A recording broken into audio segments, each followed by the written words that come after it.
I found out that he just thought I was average. Did you go, my goodness, I went hard out against Alonso? Not really, honestly. After what seemed like Formula One's longest and most public audition, Liam Lawson is on the grid for 2025. Because everybody was doing it and I was like, that's a stupid game. Could you have become an Irish dancer? No. Now in our first Garage 66 podcast, we talk to Liam about his competition on the F1 grid. It was like right before qualifying as well. It was on the day of qualifying. No way. Yeah. If they respect me or they don't respect me, I don't really care. And he shares his incredible journey from Pukekohe in a broken down kart to being Max Verstappen's teammate at Red Bull Racing. This is my one opportunity. I think we all know what I did in Mexico. Welcome to Red Bull Racing. If you love cars and you love motorsport, Garage 66 is where it all comes together with a good Kiwi chat. I'm Shaun Summerfield, and this is Garage 66. It's my first ever podcast. This is the first one? Yep. Cool. Well, Liam, welcome to Garage 66. It's not a bad wee setting, is it? It's always cool. Yeah, always cool to have a garage. I think it's my dream, as far as a lot of people have the same dream of having a garage full of race cars. So, yeah, it's cool. It's nice to be in here. Man, what a world it's been for you the last couple of months. I've got to know, when that bombshell dropped, how far ahead did you know? I mean, to be honest, I've known about, obviously we all knew that the constructors was getting very tight early on in the season, and that it was going to be close towards the end of the year. And obviously that's the team's priority, honestly. So I was obviously sitting back as reserve at that point, but we were doing little evaluations along the way with Red Bull, as they always like to evaluate us. And I would say when I got in the car in Austin, I knew that obviously I was being judged, but I knew that there was at that time it felt like a very small chance that there was potentially an option for a Red Bull seat. But honestly, at that time, I was just wanting a seat. I just wanted to do enough to stay in the championship and be racing this year. But as I did those races, basically every weekend, it just got a bit more talked about. I got more information, and I would say the last couple of races, I knew that there was a good possibility there. How bloody good would you be at poker now?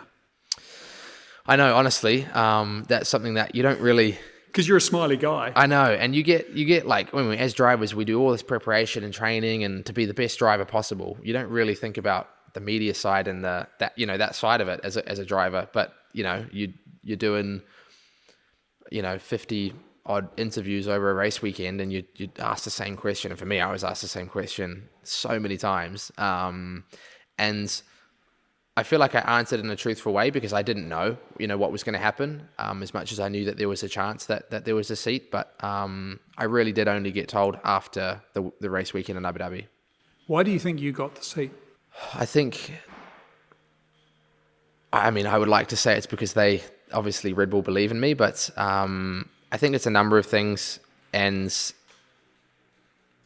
over the years, I was tested last year, the year before last year, so 2023, and then obviously 2024, and they were 5 and 6 race stints. They were never, at the end of the season, back end, where most of the drivers have done, they've all done the full season. They've well into the groove. And for me, it was new tracks, trying to catch up to everybody, I guess. And I guess maybe they felt like the potential was higher with more time. I think there's simulator work in there. There's dealing with the pressures of being a Formula One driver. I don't know. I think there's a lot of things. It was an awesome soap opera.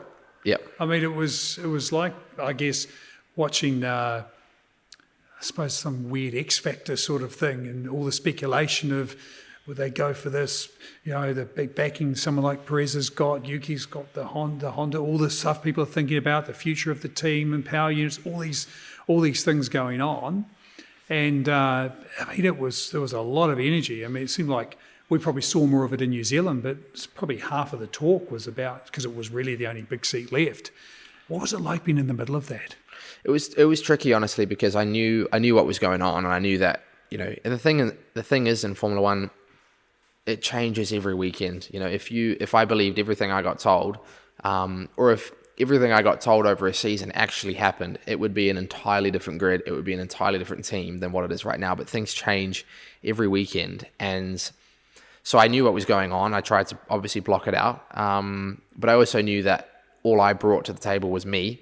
A lot of these other guys to bring in, whether it's money or bringing a sponsor or something like that. And so that's why for me, every race and qualifying and basically every time I got in the car, I knew that the only thing that was going to get me a seat or get me that seat was going to be what I did in the car. And that's all I really bring to the table. So I just tried to maximize every lap I did. So when you first get the call from Christian, can you remember exactly that moment? Yeah. What you felt? So I was, I knew that they were having a meeting on the Monday after the race. That basically the big bosses from Red Bull were going to get together, and I knew that the decision was going to be made. So it was Monday after Abu Dhabi. I just done the Grand Prix, and normally we don't train too hard on a Monday, but I just couldn't sit still, so I went to the gym with my trainer. And basically, it was halfway through the session that I got a text from Christian, and he'd just come out of the meeting and basically gave me a heads up and said, all good. So I knew then, but then he called me that night, and welcome to Red Bull Racing was the one-liner, which was obviously something we all dream about hearing. So that was very cool. But it was the Monday evening after the race. And when you heard those words, what was your head like? I was just happy, relief, excitement. It was the realization of, every year, the last 2 years especially, I've gone into the season with no real long-term plan. I didn't know where it was going to end up, especially last year. Honestly, it was really hard. The roller coaster of emotions, throughout the year. We're talking about how things change quickly in Formula One. Throughout last year, there was one weekend where I was looking real good for the seat and one weekend where I wasn't looking so good, and I was reserved. I couldn't really do anything. I was just watching the races. So I'm trying to prove myself, but there's no real way to do it. And there was times through last year where I wasn't sure what was going to happen. So yeah, it's just that realization of I'm going into my first full season. I've got a seat. I'm working with the best team. The opportunity is just bigger than it's ever been for me. So it's exciting.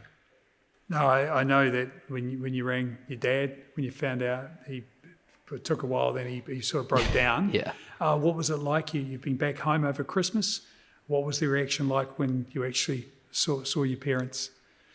It's been very cool, honestly, to be home with everybody, just to be in New Zealand as well. I would say, I felt throughout the last 12 months, even when I was overseas, I could feel just by the messages and things and sort of things I was being sent by my parents and knowing that the support from home was really, really big. Even at races, like the last couple of races I did, there's New Zealand flags in the grandstands, which is really, really cool.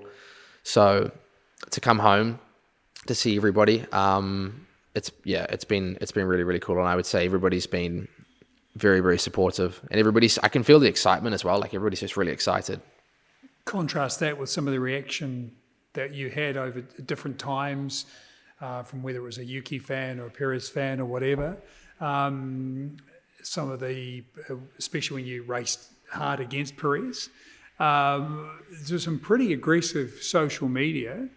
I know sports people say they don't look at it, but sometimes it's hard not to see it.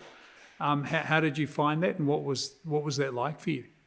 It's just something I learned very quickly. I think you learn very quickly that nobody's, you're never going to have everybody like you, and I'm completely okay with that. And certain things, it feels like a very sensitive world. You're got to be careful what we do, and for sure there's things that I'm going to learn from, and things that I did over those 5 races, mistakes in the car, out of the car, things that are all part of the process that I've learnt. But one thing I did learn along the way was that, basically the reaction from the public is not always going to be positive. And to be honest, I learned pretty quickly just to not read it. So it goes both ways. I try not to read the negative, but also not the positive. I just don't really dive too deeply into it unless it's somebody I know. So yeah, I think it's part of it. We have enough to think about, really, that it's pretty easy for me to just switch my mindset off whatever that is and onto something that's actually quite useful, because we have quite a lot of work to do. Got a probe. You said some things out of the car that you learned from. What are the things that we won't see from you again? I probably won't. Well, in the car and outside of the car, I would say it's stuff. I think we all know what obviously what I did in Mexico and stuff like that, which, in the moment you always feel like you make a decision in the moment, and I think it's important to just obviously afterwards realize, and obviously that wasn't my finest moment. I'm not just going to get out of his way. What the is this idiot doing? I'll learn from that. But then there's just, as a driver, you make mistakes along the way, in a race or in a session. And it's always things that you can improve on. What has the reaction been like in the paddock and from the other drivers when the announcement's made? Because we obviously see what's in the media as fans. What's been the reaction like from those in the sort of inner circle of Formula One? I would say it's been pretty positive from my side, at least. I've had a lot of really supportive messages. And then inside the paddock, I'd say mostly the team, both VCarb and Red Bull Racing have been very, very supportive through the process from me initially going into VCarb, getting ready for those races. The team worked completely overtime for me to be ready for those races. And that's ultimately what's helped me get the seat at Red Bull. And now transitioning, it's just, everybody's very supportive, which is really cool. The drivers as well. Obviously, I haven't been in very long, but I would say everybody's pretty supportive, unless it's somebody I've crashed into or raced hard with. Everybody's been pretty good. Let's talk about the racing hard, because I've known you a long time, and you're a nice bloke, but on the track, you can race hard, but you seem to take it to a new level this year. Whether it was Hamilton, Perez, you didn't mind who you go up against. Was it a conscious thing to really take it to them? Did you know who you're fighting with?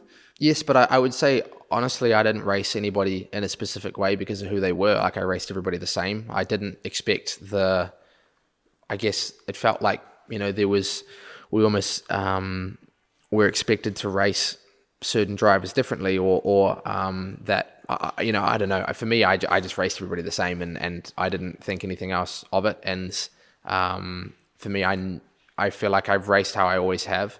But ultimately, I had 6 races, and I knew I had 6 races to prove myself. And I don't think I didn't go out and race overly aggressively just to try and prove something. I just left everything out there, honestly, as I always have. And along the way, there was 1 or 2 times where it ended in an incident, which obviously I'll learn from. But ultimately, I would say most of the time, it ended up in a sort of win situation for me. So I don't think I'm going to change that approach. After a race, did you go, my goodness, I went hard out against Alonso? Not really, honestly. And honestly, that race specifically, I don't even remember it being that... Honestly, it wasn't even that aggressive. We didn't touch. He didn't go off the track or anything. So I don't know why he was so angry. Honestly, it was so long ago, and as drivers, you in the moment you get upset, you move on, and I think it was forgotten about straight away. But to look back on, I don't remember it being in an overly aggressive way. Do you think you've earned your stripes though, in respect of the other drivers ready to go this season, or there's still a bit of rookie there? To be honest, it's not really something that's if they respect me or they don't respect me, I don't really care. I would say it's I'm here to do a job, and I've got goals of that I'm trying to achieve, and I know what I'm in for. I know how tough it's going to be this season, but whether drivers respect me or not is up to them, and everybody has their opinion. But for me, I'm just focused on doing the best job I can, and trying to, I know going into this year, there's a lot of tracks I haven't done. It's going to be very much, it feels like a rookie season. It's my first full season, in the way that's, Melbourne, China, Miami, these are all tracks where I've not raced, and they're all coming up at the start. So it's going to be very, very tough. It's such a different Formula One now. I remember going to the first race, it's full of purists watching. You go now, and Melbourne last year, you were there with the team.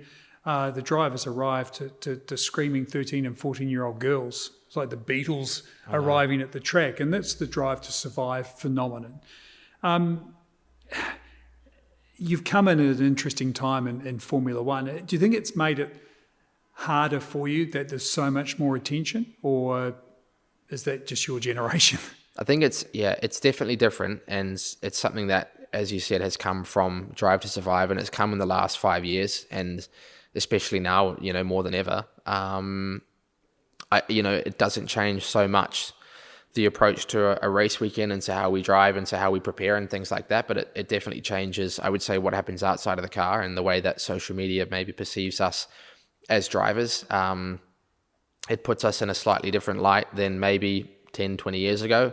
I almost feel like sometimes we're looked at not so much as athletes, but as, celebrities or that kind of, I don't know what the word is, but that kind of position. And maybe it's just changed the way that the sport is viewed a little bit. But honestly, ultimately, as drivers, we very much keep to the same sort of structure of preparing for a race. And I don't think too much on that side has changed.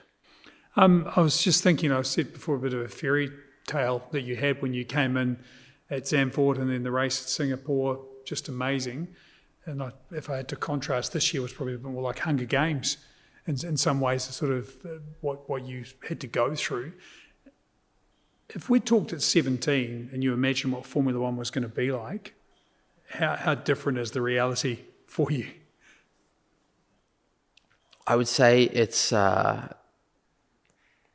more fast-paced than I realized. I think, we do 24 weekends in a year. I mean, I haven't done the 24, but even in the 6 that I did, you spend a lot of time preparing for a race, and then the race is done, and you're on to the next one, and you're doing that same process over and over and over and over, and you just don't have time to dwell and think about things, and whether it's been a good race or a bad race, it honestly doesn't matter.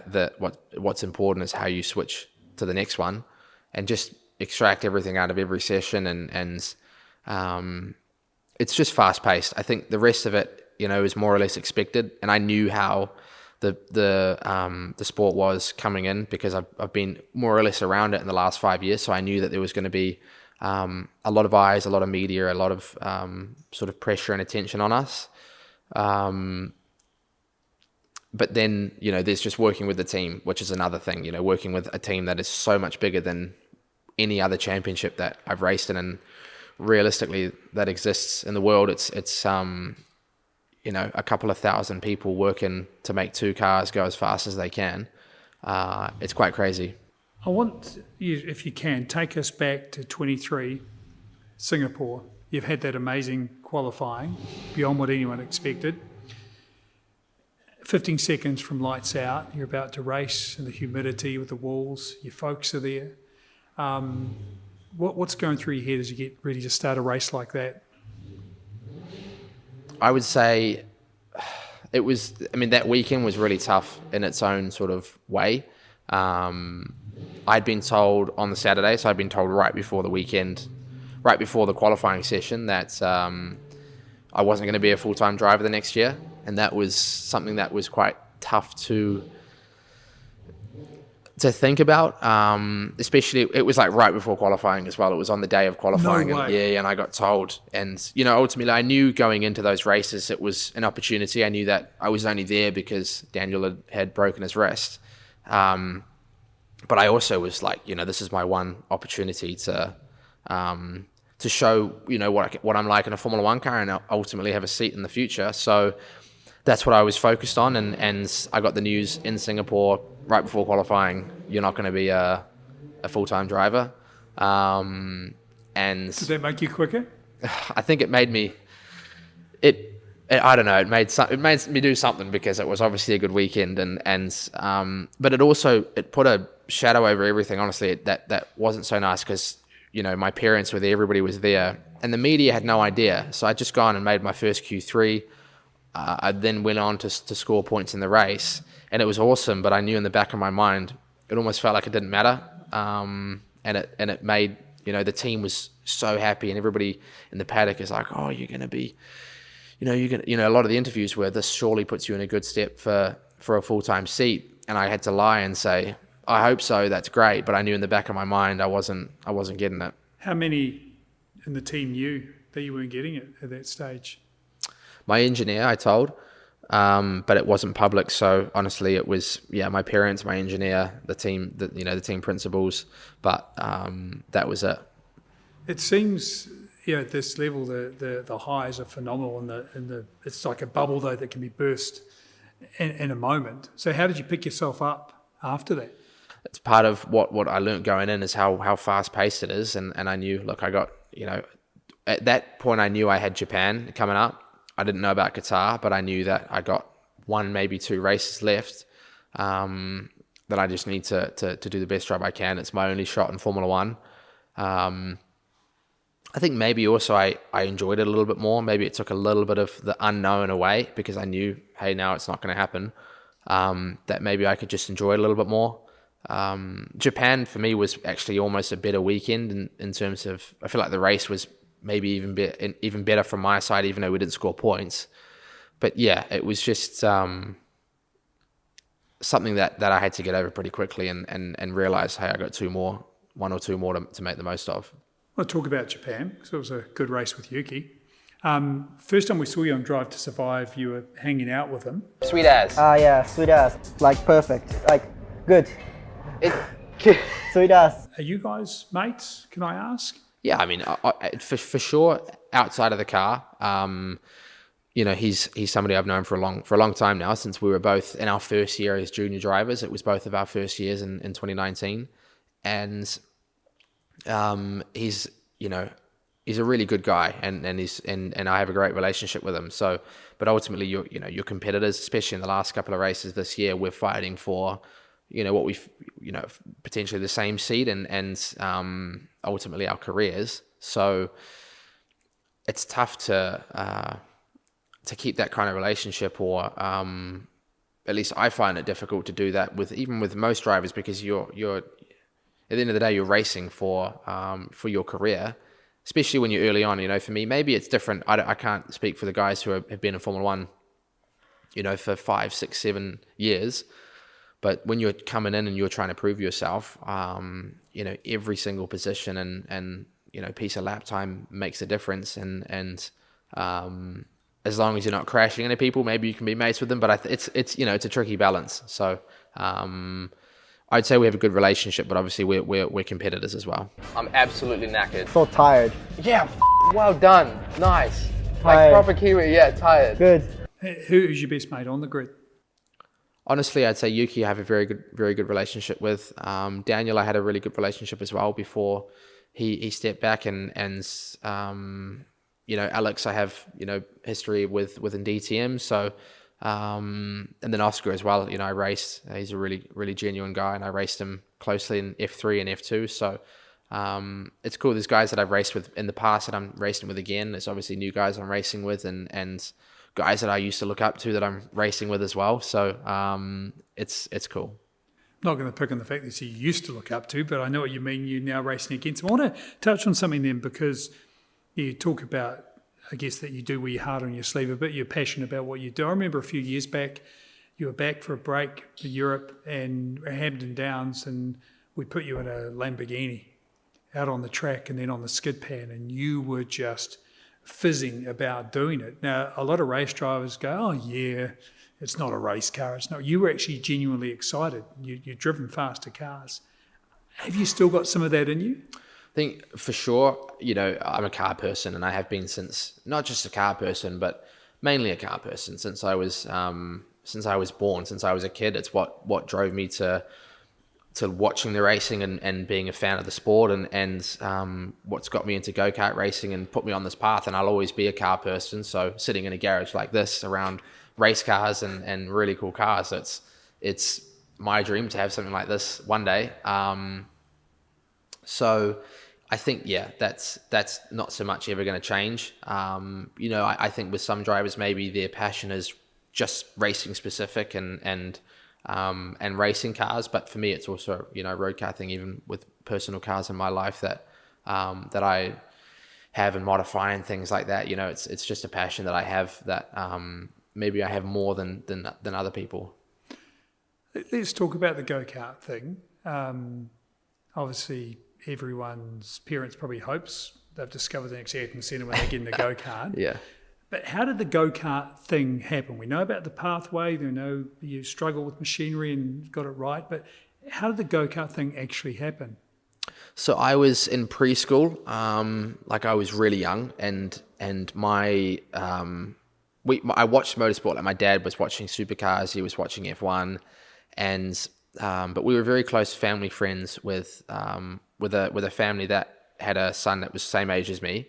So we became mates in preschool, and we both were always trying to get on the bikes and the stuff at like preschool, and then when we started school, he got into go-kart racing because his dad raced speedway and raced other things, and that's what got him into it. So we went and watched him, and that's what basically set the whole, that's what gave me and my, because I watched him race a go-kart, and I was like, Dad, I have to do this. This is totally what I want to do. And the coolest part is that best friend I had in preschool is Matthew Payne. And he's obviously racing supercars now, and we've stayed mates obviously our whole life. And but it's cool to have two guys who start from a very, very young age. And we race, we battled through every single category in go-karts at the front, racing. One would win one weekend, the next would win the next. And obviously I'm going to argue I won more, but no, I'm just, it's cool to have two guys succeed in their own different directions as well, because obviously he's killing it in supercars. I have to ask, if it wasn't for the karts, could you have become an Irish dancer? No. Because that was the family sport, wasn't it? I think as much as my sisters did it, and I probably attempted it one or two times when I was young, I don't think it would have been something I would have... for me, it's got to be something with an engine. If it wasn't cars, it would be dirt bikes or something like that. Because the reason I asked that, because your sister's national champs. Yeah, they so were. The Lawson family are big on success. Let's talk about the karting. When did it go from being a hobby with your mates to, gosh, this is my potential career? Well, you touched on the starting out with bad gear. It was basically that first year and a half of karting, or year or so, that I was just running around the back, trying to convince my dad to get better gear, better engines. And is it true he thought it wasn't the gear? He did think it wasn't the gear. He thought I didn't know this, as a kid. Dad would be like, I know, Liam, I know you. One day we'll get a better engine and stuff like that. But I found out that he just thought I was average, and thought his kid didn't have it. So yeah, he obviously got sick of the complaining, because he bought these two really good engines, and we went to this big event and bolted them on for qualifying and qualified pole. And I would say for my dad, that was the moment where it became serious and not just a hobby. And we started to obviously, try and invest proper money into it. That said, though, you're not from a super wealthy family. You're a normal Kiwi family. Motorsport is expensive. Now, I remember our first meeting, 2016, Mansfield. It was the Grand Prix. You'd been smashing Formula Ford. I think almost every race, probably setting lap records as well. And I don't know if you remember why I actually spotted you. The helmet. Because you're wearing Kenny Smith's helmet. And you're a little bit embarrassed. You said you had a growth spurt. Yeah, I remember all of it, though, because I remember you gave me the interview as well, because nobody, at that point, not really many people cared too much, but you guys interviewed me, and at the time, that was a really big deal for me. Can I tell you the truth about that? So I was working for 3 News at the time, and I was there to cover the Grand Prix.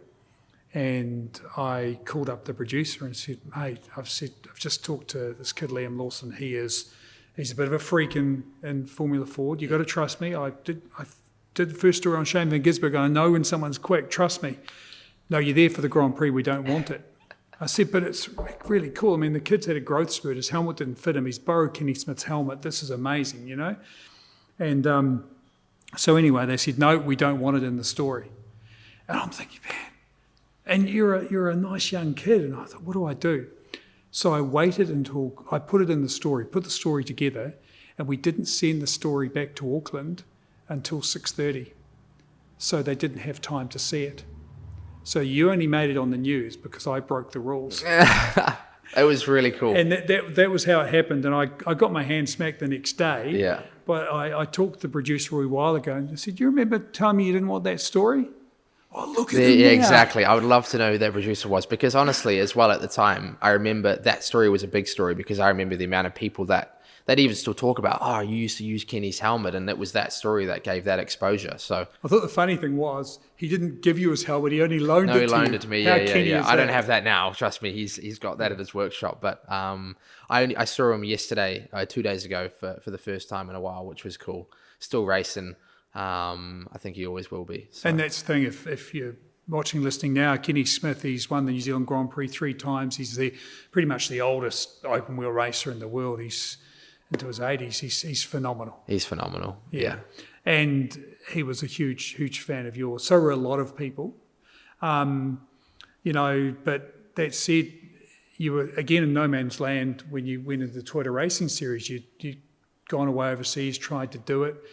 There was some frustration because you were too young the first time to do TRS. I want to talk about that because if I look back at your career so far, and it's only early times, let's be honest, but 2019 Highlands, you turn up, and I don't think you were considered the favourite. Arguably, Marcus Armstrong, Ferrari Junior, Lucas Auer was there. He's a Red Bull driver as well. Yep. And you're in the same team as them. You go out on the track, and it was a bit of chaos, but you blew it away. And this is Brave racing. The Kiwis side by side as they come towards the line. Good on you. Lawson takes the line. They almost do a checkered finish, a photo finish as they cross the line. But look at this. Lawson's got the upper hand. This is going to end in tears. No, it doesn't. Lawson takes second place. That was brilliant racing, folks. What can you remember about that weekend? I remember it felt like I was going into a Formula One season, because, I'd watched TRS for so many years. As a kid, I was watching when Mitch and Nick and those guys were doing it. So in New Zealand, it felt like the elite, it felt like the Formula One of New Zealand, and the cars looked like, small Formula One cars. And so I wanted to do it for so long, and then doing Formula First, Formula Ford, you'd watch TRS every year, and it was just the coolest. It just felt, something that I always wanted to do. And as you said, I was trying to do it in the year in 2018, started 2018, but I was too young, so I had to wait for the 2019 season. So I finally got in, and Marcus was there as a Ferrari Junior.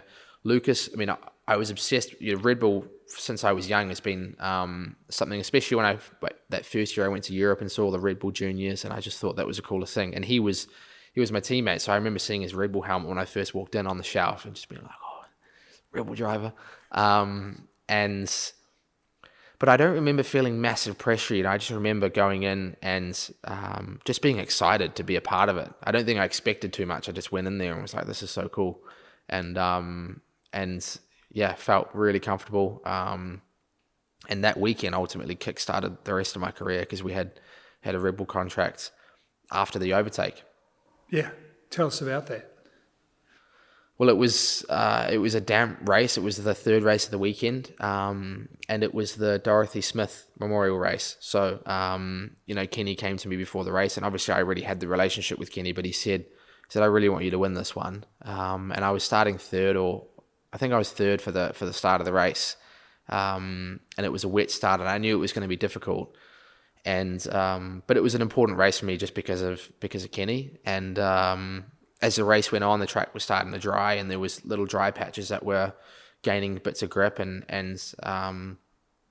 I felt quicker than Marcus at that point of the race, and was trying to get past him, but he was defending, and there was this bit of dry track on one of the last corners that I felt on sort of one of the earlier laps, and so I waited for the position where I was the closest to try and basically use it, because I didn't want to use it and then show him that it was there, and he started using it. So I went out there on that lap, and basically it hooked up, and I remember getting alongside him and being on the outside and being like, well, what do I do now? I've got the rest of the overtake to do around the last corner. And so I just committed, and it's crazy because that move ultimately was a huge moment in my career. It set up a lot of things, but at the time, it's just an overtake. You're just trying to overtake, as we do so many times in racing. But yeah, it was obviously a big moment.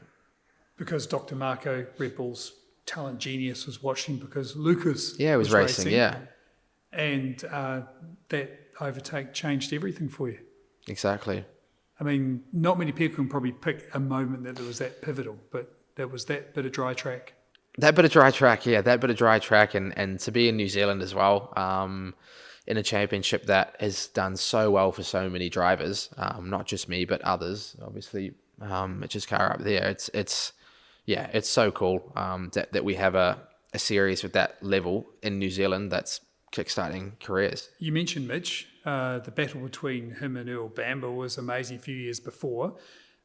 But for me, the battle between you and Marcus Armstrong was for the ages. It was big, yeah. And Mansfield was just so dramatic. I mean, how intense was that? You guys are teammates, and it's all on, and you've left Lucas behind. It's just you two fighting for the Grand Prix and the title. It was all or nothing. It was so cool because, look, if we took a step, not that I really did at the time because I was just in it, but if now I can take a step back and think about it. It was the first time in a while that two New Zealanders were just, basically leading the series and fighting for a title. It's been a while. The years before that, it was always international. And so it was just cool to have, two Kiwis doing so well. But I remember it was just intense. It was, so intense. The reverse grid race, the second race of the weekend, we were together in like P7 and P8 and just every lap back and forth, swapping positions, trying to avoid other cars and just survive. And the race, the Grand Prix was just super intense. The whole weekend was. But obviously a big moment for me. So Red Bull pick you up. I think some people at the time maybe said, look, they're pretty intense. They can be cutthroat, but I understand that was what you were going to do. And you have talked about that, but what a run, F3, F2, DTM. I mean, you're unlucky not to take out that. It was an amazing season. Super Formula, very close in that as well. What's been your favourite year with Red Bull until this moment? I would say it's been very, very tough. I enjoyed DTM. I enjoyed the season a lot. Just hated the way it ended, and I think it sort of made me look at the whole series in a different way as well. So it was pretty NASCAR, wasn't it? Yeah, it was. It felt very NASCAR. As much as I love that style of racing, that for me was over the line. So I think, there's been some pretty cool years. My first year was really hard, but drove some really cool cars, the Euro Formula and the older Formula 3 car. 2020 was COVID year in FIA, and I'd just gone high tech, so I'd gone to a good team to fight at the front. And although 2020 was a horrible year, for racing, our full season was 11 weekends, was spread out over 11. It was 9 race weekends over 11 weeks. So we did 3 on, 1 week off, 3 on, 1 week off, 3 on. And it was, as a driver, you're just racing every single weekend. And that was quite cool. But Super Formula was probably the best, to be honest. Super Formula was an awesome car, really cool championship, really cool tracks, and probably also what made a good step at maybe Red Bull trusting me to drive a Formula 1 car. In the recent interview test, you did quite a few laps. Can you just tell me, probably less than in a race when you know you're having that big day, every moment you sit back and go, man, this is cool, this car's so fast. Do you ever get a chance to think that? For sure, yeah, for sure. Not in a race weekend, but in a test, you definitely have those moments. Abu Dhabi, I'd done 3 or 4 sessions, and at that point, I'd looked at the lap because we see everybody's laps, and I'd done the most at that point. And I remember saying to my engineer, my goal for the day is to do the most laps out of anybody. So I had like a 20-minute lunch and just got back in the car because the track's just open all day and you set out your own run plan. So yeah, we did 160 maybe, something like that. It was 140 or 160. I think think it was 160 laps, around that number, which is nearly three. How was your body? It was basically three Grand Prix. It was brutal. But it was cool to do that many laps, and also for me because, there's a thing that's being race fit. When you do the more races you do, the more race fit you get. So we do all this training and stuff to be ready for it, but nothing gets you fit like race fit, like driving a race car. So I was just in peak condition, end of the season, last race, smashed out the end of the year with 160 laps. Let's talk about 2025. How excited are you for the Australian Grand Prix? Very excited, but very aware that it's going to be, really hard. I haven't driven the track before. I've driven a Viet supercar. I did 3 laps last year with James Courtney. And I saw his face actually. Yeah. So that's my experience of Melbourne GP. But it's a cool track, and obviously, as far as we don't have a New Zealand race, it's the closest thing to a home Grand Prix. So I'm just excited to be there, to race there. I've watched it for a long time as a kid, so to go into my first Melbourne GPs, it's pretty exciting. You haven't raced it, but I bet you know every corner inside out. I mean, it's the first race that comes up on the F1 video game, isn't it? So it is, I'm sure you've done plenty of laps. Yep. How do you see your role in the team this year? Because you only have to spend, you may not, but if I go on social media, everyone's got an idea of what your role in the team is going to be. How is it? Are you a deputy to Max? How are you approaching your year? It's funny that everybody knows because I don't even know. So I think it's, ultimately the team wants to win the Constructors' Championship, and we all want to win a Drivers' Championship.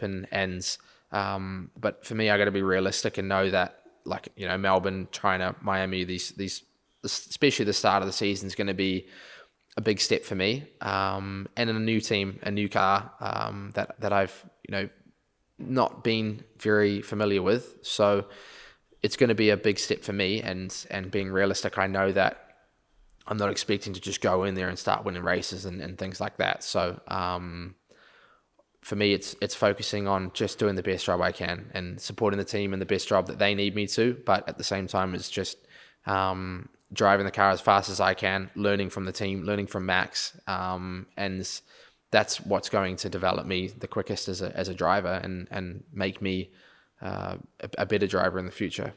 What's it going to be like when you see the car for this season with number 30 on it? Yeah, that's going to be very cool. Obviously, a number is every driver's sort of personality, or it's their sort of signature, and we don't, in a lot of championships in F2 and other things, you don't get to run your number. So coming into F1 to do that is pretty cool. To have it on a Red Bull racing car is very, very cool.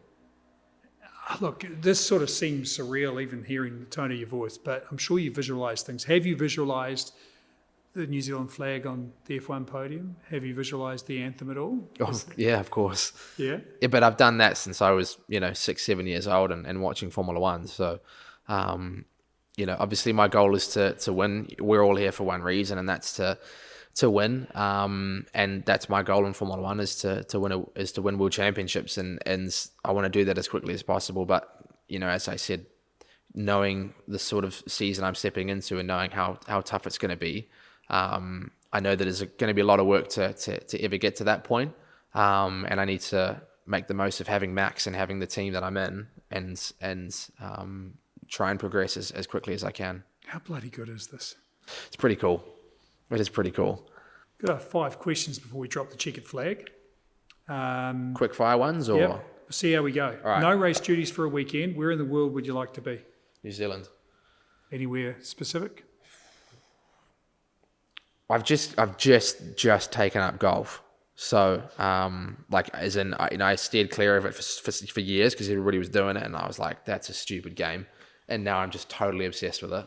So, Tarry Links or Tarry up north. I've spent a bit of time there on this trip, and it's very, very cool. So, what are you hitting? Not very well. Not even a number that I. Double figures? Double figures. Mate, that's okay if you're starting. Oh, it might be triple figures. Oh, then it that's might be not triple okay. figures. To be honest, it could be triple figures. I've done 4 games in my life, so But I hate being bad at stuff, so I'm honestly every day I'm watching golf videos and just trying to get better. No driver diet. You can eat any meal. In and Out. It's an American fast food. Oh, yeah. In and Out. Spend A bit of time in and out. Yeah. Any live concert? Who? It's tricky. I think something that would just be really cool to see live would be, or somebody that would be really cool to see live would be Rufus Du Sol, probably, I would say. And I know this one, but I've got to ask it anyway. Favorite movie? Yeah, Cars. It's just become the question. I know. And it feels like it's getting abused, but honestly, it is a great movie, honestly. And I still watch it now and you know, I would say it's not the reason I'm in motorsport, but before I was go-kart racing, I watched it relentlessly, you know, every other day. Honestly, I was watching it. So, yeah, it's a sick movie. That and Interstellar as well is a good movie. A bit of a contrast. Yeah, I know, very big contrast here, but them are two. Hey, mate, thanks for joining us in Garage 66. Thanks for having me. Well. Thanks very much. Cars are fucking awesome. If you love cars like we do, why not subscribe to the Garage 66 podcast and to our YouTube channel, Giltrap TV.